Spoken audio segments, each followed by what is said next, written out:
Donald Trump has not been a fan of the intelligence community. For months, he denied over and over and over and over and over again the intelligence community's conclusions that the Russian government actors were behind the WikiLeaks targeting Hillary Clinton. Now, Trump accuses the intelligence community of leaking information about a confidential briefing. Trump went on a rampage on Twitter against the intelligence community over the leaks. He said, quote, "Intelligence agencies should never have allowed this fake news to leak into the public. One last shot at me. Are we living in Nazi Germany?" Trump says the briefing did not include information from the now infamous BuzzFeed report that accused Trump of being in bed or peeing on the bed with the Russians. Director of National Intelligence James Clapper suggests that Trump was informed of such reports and says the intelligence community was not responsible for the leaks. So, is the intelligence community at war with Trump? If so, that's no real shock. Commentators have said for months that anyone who attacks the intelligence community will find themselves on the wrong end of nasty leaks. Senate Minority Leader Chuck Schumer threatened Trump, quote, "Let me tell you, you take on the intelligence community, they have 6 ways from Sunday to get back at you." So even for a practical, supposedly hard-nosed businessman, he is being really dumb to do this. And the left has accused the intelligence community of tossing the election to Trump as a way of targeting Hillary Clinton, thanks to FBI Director James Comey's announcement a week and a half before the election that Hillary's emails were still under investigation. This is actually kind of frightening stuff. The intelligence community is not its own government. Independent executive agencies that have access to classified information are inherently dangerous. They require a high level of trust to function well in a democracy. Pitting them against democratically elected political actors is a recipe for destroying both the credibility of the intelligence community and the credibility of those government actors. It creates the perception that a shadow government has the power to destroy politicians and that they're willing to do so. And it appears that such fear isn't totally ill-founded. According to The Guardian, quote, "The FBI applied for a warrant from the FISA court, that's the Foreign Intelligence Surveillance Court, over the summer in order to monitor 4 members of the Trump team suspected of irregular contacts with Russian officials. Is that legitimate? We don't know. Is it revenge on Trump for his constant stream of criticism of the intelligence community? We don't know. The gap that's growing between Trump and the intelligence community could cripple his presidency. It could also cripple our intelligence community. Most of all, it could cripple trust Americans have in government and the people tasked with keeping us safe. I'm Ben Shapiro. This is The Ben Shapiro Show. Alrighty, so we have lots to get to today. We're going to talk a little bit about the Dada-esque politics into which we have descended. Basically, everything in politics is now a naked guy in a trash can spewing random words at you, and you have no idea what's going on, but you know that it's hilarious. That's essentially what it's come down to. If you've never been to a piece of Dada theater, it's the most bizarre crap you'll ever see. It's always some random guy who, for no reason in the middle of the show, just gets nude and runs around, and then everybody cheers because they think that there's a deeper meaning underlying it. That's sort of what our politics has become, except we either root for or against the naked guy. That's pretty much what our politics is. We'll get to all of that in just a second. But first, we have to say thank you to our advertisers over at Lyft. So, my wife's a doctor. That means that sometimes she has to come home really late at night. And sometimes she has to come home really late at night on days when she's not allowed to drive. So she takes Lyft. Lyft is the best car sharing service, the car ride service. It is the top of the notch. And the reason that it's top notch, the reason it's the safest, is because Lyft drivers are rated after every single ride, so only the best people stick around. You don't have to worry about getting into a crappy car with some creepy dude. All of their cars, I think, have to be from the last 5 or 6 years. So much newer vehicles. You're not going to show, and it's not going to be some dude in a rape van showing up to pick you up. Instead, it's going to be somebody who has been verified through a security check. They do a 10-point safety standard, which includes criminal and DMV background checks. You know you're going to get around quickly and safely. You can also tip in the app, which means that they have happier drivers and happier customers. It's a better all-around experience. They do offer quality over quantity, and it's a great way to avoid drunk driving. It's a great way to avoid having to drive when you're really tired. You never have to bum a ride. You never have to worry about parking. Lyft is fantastic service, and as I say, I trust my own wife's safety with Lyft, and she obviously does too. Right now, Lyft is offering our listeners here at The Ben Shapiro Show a special deal. You get 3 free rides up to $10 each, so a $30 value if you just use our promo code Shapiro. So you get to try it out, see how much you like it, and it is great. You're really going to enjoy it. Download the Lyft app and then enter promo code Shapiro in the payment section, and you get those 3 free rides. That's a $30 value. Again, promo code Shapiro lets them know that we sent you and also allows you to get those free rides from Lyft just for being a member of the Ben Shapiro Show audience. So thanks to Lyft, and make sure that you use their service Download the app, use promo code Shapiro. Okay, so the world is still falling apart over this whole BuzzFeed, CNN, Donald Trump hubbub. Everything is crazy towns, and it seems like nobody has much of an interest in the truth. And as I said yesterday, and near the end of the show, usually politics takes place on a chart, and the chart goes like this. On the y-axis, top to bottom, you have Republicans to Democrats, right? And there are people who are anywhere on that spectrum. And then you have an x-axis, and on the x-axis, it is truth to falsehood. It's truth to non-truth. And it seems lately like the x-axis has disappeared. Nobody really cares about truth. And so today's show is going to be an exercise in showing just how little people seem to care about the truth or intellectual honesty or decency, and how it's all turned into just partisan bickering and bashing each other, which doesn't do the country any good and isn't likely to inculcate any sort of trust in Americans for either the government or the political process, which of course leads to the rise of demagogues. And it's all very dangerous stuff. It's all not good stuff. Basically, here's my theory about how 2016 went. 2016, the Trump revolution, it really was all of the chickens coming home to roost. People didn't trust the media. Trump ripped the media. The chicken came home to roost. People didn't trust Obama.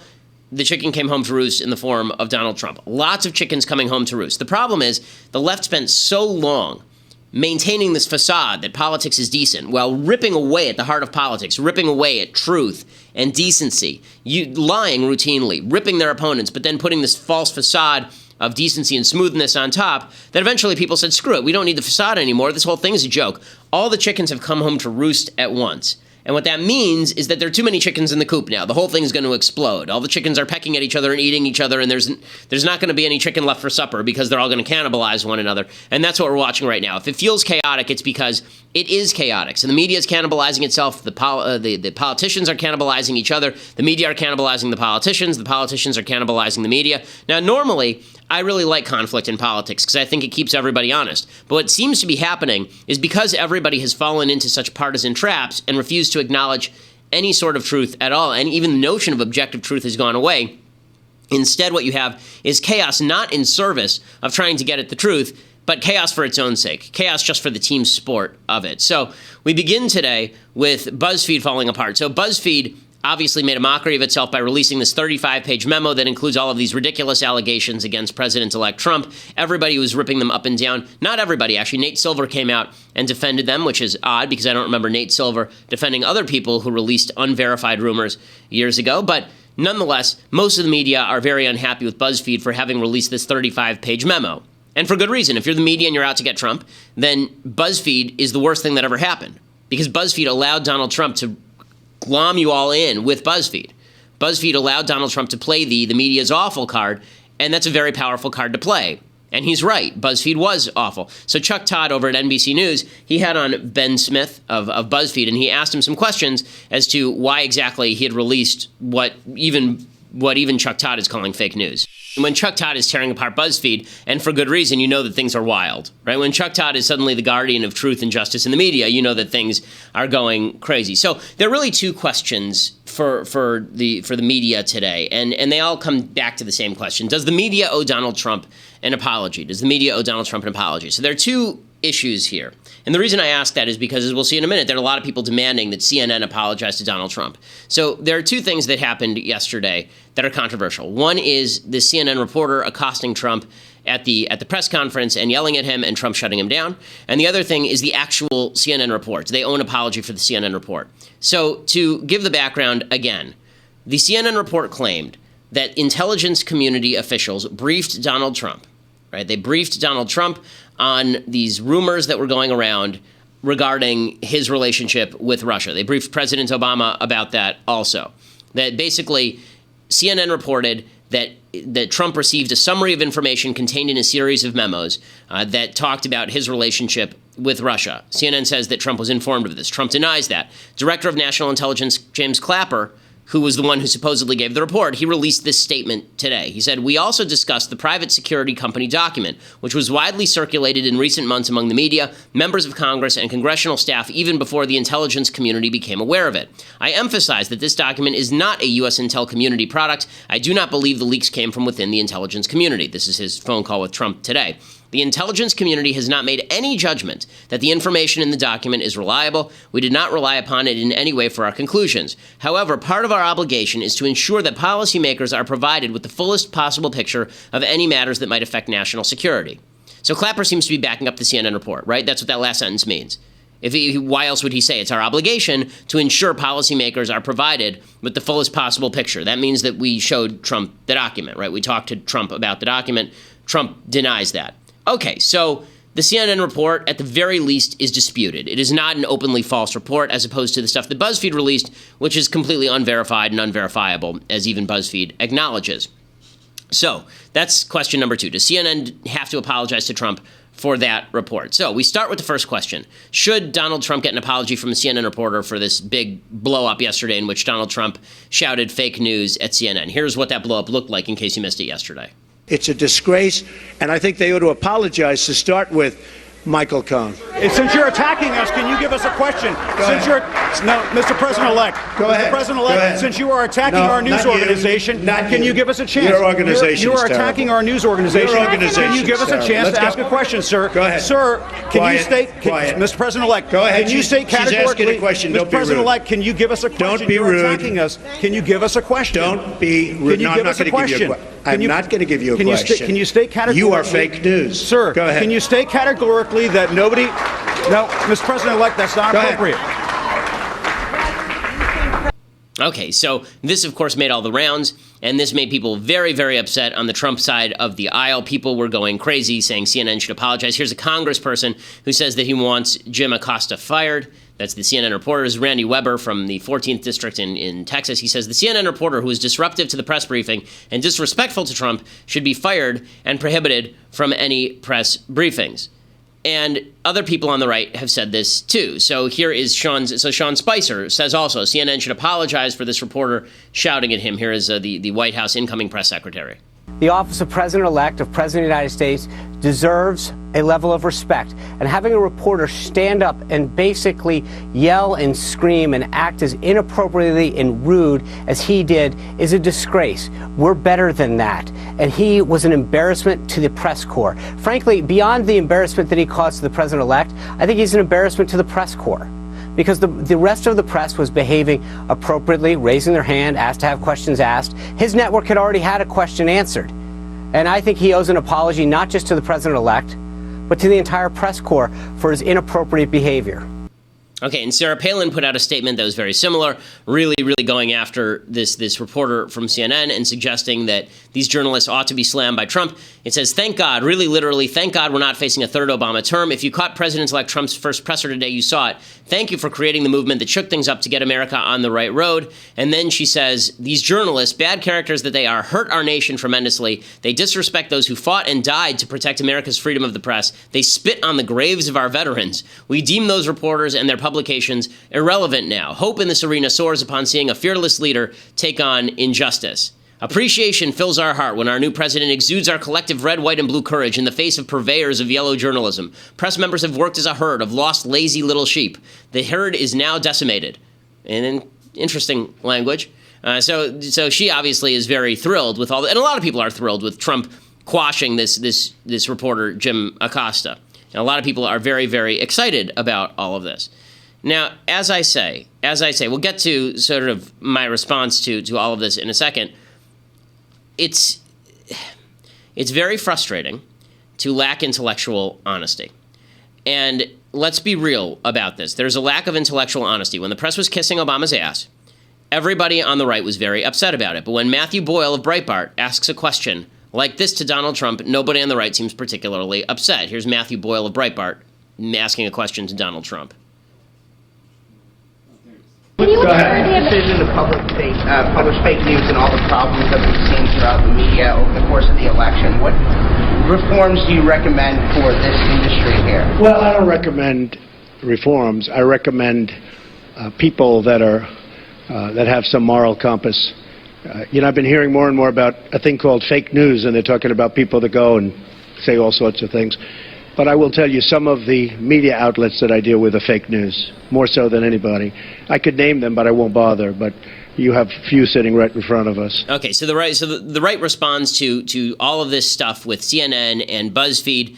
by basically becoming what the left was to Obama, right? You see Matt Boyle just kissing Trump's rear.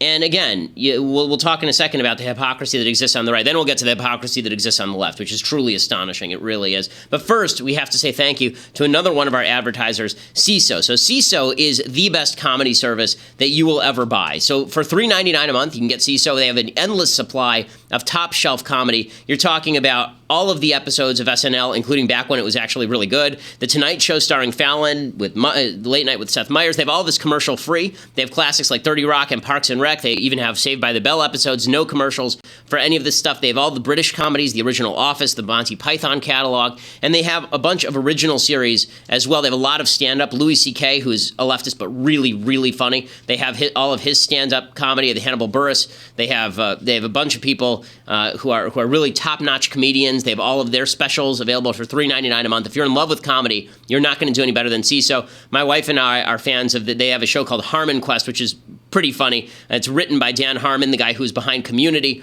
and it's a live action improv animated journey into a fantasy role-playing. So it mocks the whole Dungeons and Dragons routine. Really, really funny series. Harmon Quest, you should check that out on CISO. Right now, if you go to CISO.com and you type in the promo code Shapiro, if you type in promo code Ben, then you will get a 1 month free. You get 1 month free, which is a pretty spectacular deal. You get to try it out for a month, see how much you like it. So you actually, I'm wrong. Actually, you get it free for 2 months when you use promo code Ben at checkout. So go to CISO.com right now. 2 months free with promo code Ben at checkout. That's CISO.com, promo code Ben. If you are a comedy addict, this is the place for you. It's ad free. Again, it's great stuff. CISO.com, comedy, and then the code is Ben.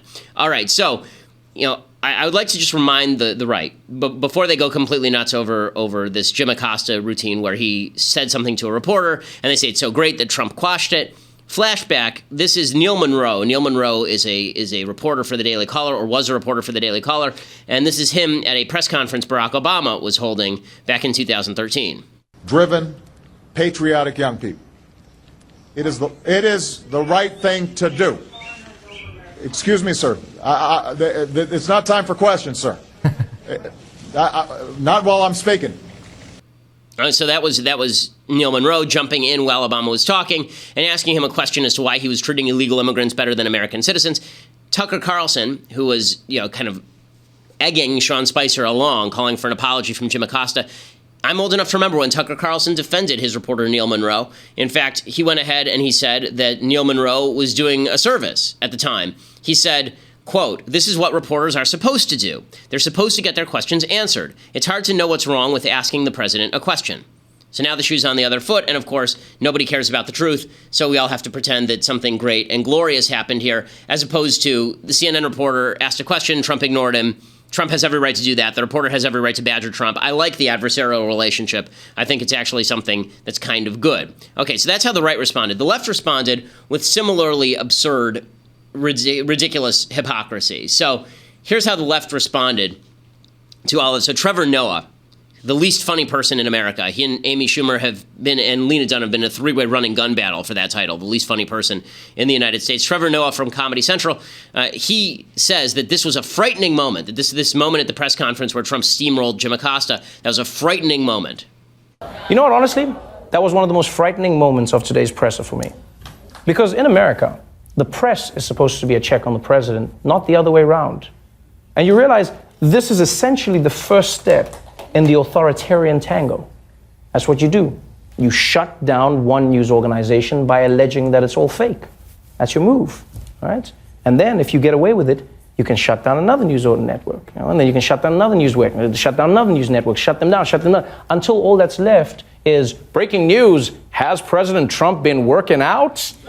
Okay, so I love the fact that the left is now suddenly on board with the idea that it's terrible to shut down news networks when Barack Obama was ripping Fox News regularly, wouldn't do an interview with them virtually the entire news cycle. When he was campaigning in 2008, he threw reporters he didn't like off his campaign plane. Now the left magically has discovered that it's bad when some of their own reporters come in Trump's crosshairs. Again, I want to show you. This is how the left responded to Neil Monroe. Remember, I just showed you the Neil Monroe video, and the right said, good for Neil Monroe. Here's how the left responded to Neil Monroe. This is from MSNBC at the time. There's actually been some genuine bipartisan agreement on Mr. Monroe's actions there. I would hope so. I mean, no one questions the right of any American, but particularly a journalist, asking the President of the United States a question. Where Neil Monroe crossed the line by a mile is by questioning the president before he even finished speaking, one, and also yelling out a question where he knew questions wouldn't be entertained. Okay, shut up, Jonathan. Shut up. I'm asking you a question. I'm interrupting you. Shut up. Crystal, there are some true believers who are actually defending Mr. Monroe, as you know, and on Fox, they were suggesting a parallel with a moment from the Iran-Contra scandal where the President Reagan had a similar kind of conflict. But as I understand it, he'd actually finished. Right. Similar, except for one important thing, which is that he had actually finished his statement before the question was lobbed. But credit where credit is due. It's good to see some criticism from Fox News to Neil Monroe. Okay, so they're all happy that there was criticism of Neil Monroe. Now, Jim Acosta is the great hero of the same people on the left. I love how Jonathan Capehart basically implies that Neil Monroe's a racist for asking a question in the middle of Obama's statement, which is pretty incredible. We have to take a break on Facebook. If you want to see the rest, then you'll have to go over to dailywire.com and check it out there. Dailywire.com, become a subscriber for $8 a month. You can see the rest of this program. You can also be part of the Mailbag. We only answer questions from people who are subscribers, and we'll answer live questions from subscribers a little bit later on the show, so you can check that out as well. And so that will be very exciting. Dailywire.com. If you become an annual subscriber, you still get a signed copy of my book, True Allegiance, and I think we have another goodie coming up in the next couple of weeks for annual subscribers as well. So go over and subscribe right now at dailywire.com. We are the largest conservative podcast in the nation.